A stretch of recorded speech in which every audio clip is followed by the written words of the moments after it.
லியோதாஸ் versus Parthiban. Strength அப்படின்னு பார்த்தோம்னா இவங்க ரெண்டு பேரோட ஸ்ட்ரென்த்துமே ஈக்குவலா தான் வெளிப்படுத்திருப்பாங்க. ரெண்டு பேராலையும் ஒரு ஆள் அசால்ட்டா லிஃப்ட் பண்ணி அடிக்கக்கூடிய அளவுக்கு ஸ்ட்ரென்த்தை வெளிப்படுத்திருப்பாங்க. அண்ட் பார்த்திபனோட ஹேண்ட் பவரையுமே பயங்கரமாக வெளிப்படுத்திருப்பாங்க. ஆண்டனிதாஸ்க்கும் அவருக்கும் நடக்கக்கூடிய ஃபைட் சீன்ல ஆண்டனிதாஸோட ஆட்களை ஒரு பஞ்சு தான் வச்சிருப்பாரு. கார்ல அடிச்சு விழுந்தவர் திரும்ப எந்திரிச்சிருக்கவே மாட்டாரு. அந்த அளவுக்கு அவருடைய ஹேண்ட் பவர் பயங்கரமாவே இருந்திருக்கும். அண்ட் ஸ்கில்ஸ் அப்படின்னு பார்க்கும்போது இவங்க ரெண்டு பேருக்குமே பயங்கரமான ஃபைட்டிங் ஸ்கில் இருக்கும். அண்ட் இவங்களுடைய எய்மிங் ஸ்கில்ல அக்யூரேட்டாவே படத்துல வெளிப்படுத்திருப்பாங்க. அதை ஏகப்பட்ட சீன்ஸ்லயுமே நம்ம பார்க்க முடியும். லியோதாஸா இருக்கட்டும் பார்த்திபனா இருக்கட்டும் ரெண்டு பேருமே கண்ணெடுக்கக்கூடிய ஒவ்வொரு சீன்லயுமே ஹெட்ஷாட் தெரிஞ்சிருந்திருக்கும். அண்ட் இதையும் தவிர்த்து பார்த்திபனோட எய்மிங் ஸ்கில்ல படத்துல ஏகப்பட்ட சீன்ஸ்ல வெளிப்படுத்திருப்பாங்க. போலீஸ் ஆபீசர்ஸே முட்டியில சுடுறதுக்கு ரொம்ப பேர் திணறாங்க.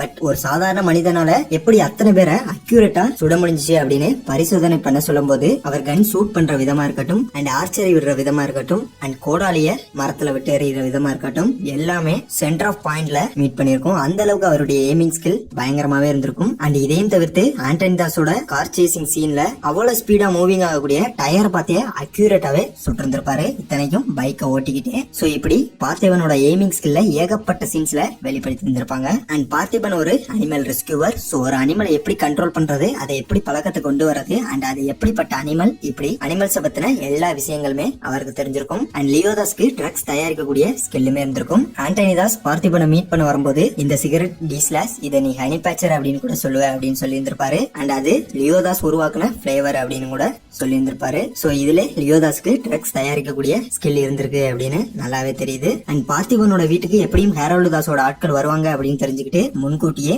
ட்ராப்லாம் ரெடி பண்ணி இருந்திருப்பாரு. சோ ட்ராப் ரெடி பண்ணக்கூடிய ஸ்கில்லுமே பார்த்திபனுக்கு இருந்திருக்கும். அண்ட் லியோதாஸ்க்குமே ட்ராப் ரெடி பண்ற ஸ்கில் இருந்திருக்கலாம். அதை ரெஃபரன்ஸ் பண்ற விதமா பார்த்திபன் ஆண்டனி பார்க்க வரும்போது சொல்லி இருந்திருப்பாரு, ஹனி பேச்சர் நீ வச்ச ட்ராப்லையும் சிக்கல, ஹேரோல்டு விட்ட ஸ்பியர்லையும் மாட்டல, என் குண்டடி பட்டு தான் செத்துச்சு அப்படின்னு. சோ இதுல லியோதாஸ் ட்ராப் செட் பண்ணிருப்பாரு அப்படின்னு சொல்லியிருப்பாரு. பட் அந்த ட்ராப்பை இவரே ரெடி பண்ணாரா இல்ல செட் பண்ணாரா அப்படிங்கிறது கிளியரா தெரியல. சோ எப்படி பார்க்கும்போது ஸ்கில்ல பொறுத்தளவு கண்டிப்பா பார்த்திபனுக்கு அதிகம் தான். அண்ட் ஐக்கியூ அப்படின்னு பார்க்கும்போது பார்த்திபனோட ஐக்கியூவை படத்துல நல்லாவே வெளிப்படுத்திருப்பாங்க. நாம முன்னாடியே சொன்ன மாதிரி ஹேரோல்டு தாஸோட ஆட்கள் அவர் வீட்டுக்கு வருவாங்க அப்படின்னு தெரிஞ்சுக்கிட்டு முன்கூட்டியே ஏகப்பட்ட விதமான ட்ராப்ஸ் ரெடி பண்ணி அதை செட்டப் பண்ணி வச்சு அவங்க எல்லாத்தையுமே வீட்டுக்குள்ள போகாத அளவிற்கு கொன்ன விதம் பயங்கரமாவே இருந்திருக்கும். அதையும் மீறி வீட்டுக்குள்ள போறவங்கள பலூன்ல பிளட்ட ஃபில் பண்ணி அதுல சிக்க வச்சு பயனாவை வச்சு கொன்ன விதமே அல்டிமேட்டாவே இருந்திருக்கும். அண்ட் டெஃபினட்டா இதற்கு ஈக்குவலான ஐக்கியூ லெவல் லியோதாஸ்க்குமே இருக்கும். ஏன்னா 2000 கேஜி டத்தூராவை செக் போஸ்ட் பார்டரை கிராஸ் பண்றதே கஷ்டம் அப்படின்னு சொல்லி இருந்திருப்பாங்க. பட் அன்னைக்கு நைட்டே 2 இன்டர்ஸ்டேட் பார்டரை கிராஸ் பண்ணி காமிச்சிருந்திருப்பாரு. அதை பத்தி படத்துல டீட்டெயிலா காமிக்காட்டியும் அதற்கு அவர் போட்ட பிளான் கண்டிப்பா பயங்கரமாவே இருந்திருக்கணும். சோ இப்படி பார்க்கும்போது ஐக்கியூவை பொறுத்தளவு ரெண்டு பேருக்கும் ஈக்குவல் தான். அண்ட் டியூரபிலிட்டி அப்படின்னு பார்க்கும்போது லியோதாஸோட டியூரபிலிட்டியை வெளிப்படுத்துற அளவுக்கு படத்துல அந்த அளவுக்கு சீன்ஸ் எதுவும் வச்சிருக்க மாட்டாங்க. லியோதாஸ ஆண்டனிதாஸ் ஷூட் பண்ணி சாகடிக்கிற மாதிரி இருந்தாலும் அவர் ஷூட் பண்ணதுக்கு அப்புறமே மயங்கி விழுந்திருப்பாரு. அதற்கப்புறம் அவர் ஃபைட் பண்ற மாதிரியான சீனோ அவர் எந்திரிச்சு போற மாதிரியான சீனோ இருந்திருக்காது. பட் பார்த்திபனோட டியூரபிலிட்டியை படத்துல பயங்கரமாவே வெளிப்படுத்திருப்பாங்க. அதை நம்ம ஒவ்வொரு ஃபைட்டிங் சீன்ஸ்லயுமே பார்க்க முடியும். அதுவும் ஆண்டனிதாஸோட ஃபைட் பண்ற சீன்ல எல்லாம் ஆண்டனிதாஸ் கார்ல உள்ள ஒரு பார்ட்டை புடிங்கிட்டே அடிச்சிருந்திருப்பாரு. இருந்தாலும் பார்த்திபனோட ஸ்டாமினா எந்த ஒரு இடத்துலயுமே குறைஞ்சிருந்திருக்காது. ஆண்டனிதாஸையே கொண்டு வந்திருப்பாரு. அந்த அளவுக்கு ஒவ்வொரு பஞ்சுமே பயங்கரமாவே இருந்திருக்கும். அண்ட் இதையும் தவிர்த்து ஹேரோல்டு தாஸோட ஃபைட் பண்ணும் போதுமே பயங்கரமா டேமேஜ் ஆயிருந்திருப்பாரு. இரும்பு பைப்ல தள்ளி கொண்டு போய் மோதி இரும்பு பைப்பே தெரிச்சிருந்திருக்கும். அண்ட் அதுக்கப்புறமே ஹேரோல்டு தாஸோட ஃபைட் பண்ணி ஹேரோல்டு தாஸையும் கொண்டு வந்திருப்பாரு. அண்ட் அதுக்கு முன்னாடியும் 100க்கும் மேற்பட்ட ஆட்களை கண்ட்ரோல் பண்ணும் போதும் இவருக்கும் அடி விழுந்திருக்கும். அதே மீறி எல்லாருமே கண்ட்ரோல் பண்ணி இருந்திருப்பாரு. அந்த அளவுக்கு அவருடைய ஸ்டாமினா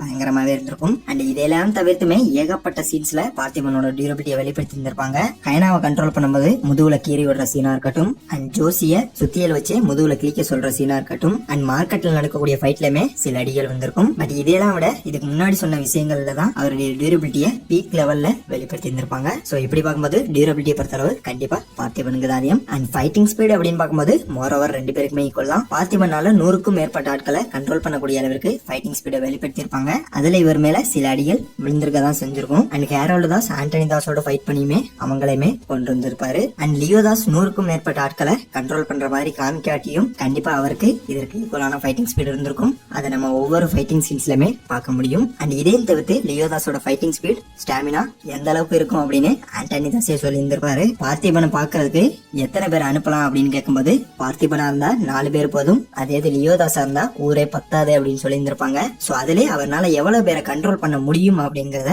வெளிப்படுத்தி இருந்திருப்பாங்க. சோ இப்படி பார்க்கும்போது ஃபைட்டிங் ஸ்பீடை பொறுத்தளவு 2 பேருக்குமே ஈக்குவல் தான். அண்ட் வீக்னஸ் அப்படின்னு பார்க்கும்போது லியோதாஸ்க்கு அவருடைய தங்கச்சியான எலிசாவை மிகப்பெரிய வீக்னஸாவே காமிச்சிருப்பாங்க. அண்ட் பார்த்திபனுக்கு அவருடைய ஃபேமிலி மிகப்பெரிய வீக்னஸ். சோ ஓவராலா பார்க்கும்போது லியோதாஸோட பார்த்திபன் ஒரு பவர்ஃபுல்லான கேரக்டர் தான். அண்ட் நமக்கே தெரியும் லியோதாஸோட பேக் ஸ்டோரி உண்மை கிடையாது அப்படின்னு. லியோதாஸோட உண்மையான பேக் ஸ்டோரிய நம்ம லியோ 2ல தான் பார்க்க முடியும். சோ அதுலதான் ரியலாவே அவர் எந்த அளவுக்கு பவர்ஃபுல் அப்படின்னு நம்ம தெரிஞ்சுக்க முடியும். ஓகே, லியோதாஸ் அண்ட் பார்த்திபன் இந்த 2 கேரக்டர்ஸை படத்துல பார்க்கும்போது உங்களுக்கு எந்த கேரக்டர் ரொம்பவே பிடிச்சிருந்துச்சு அப்படின்னு மறக்காம கமெண்ட்ல சொல்லிடுங்க.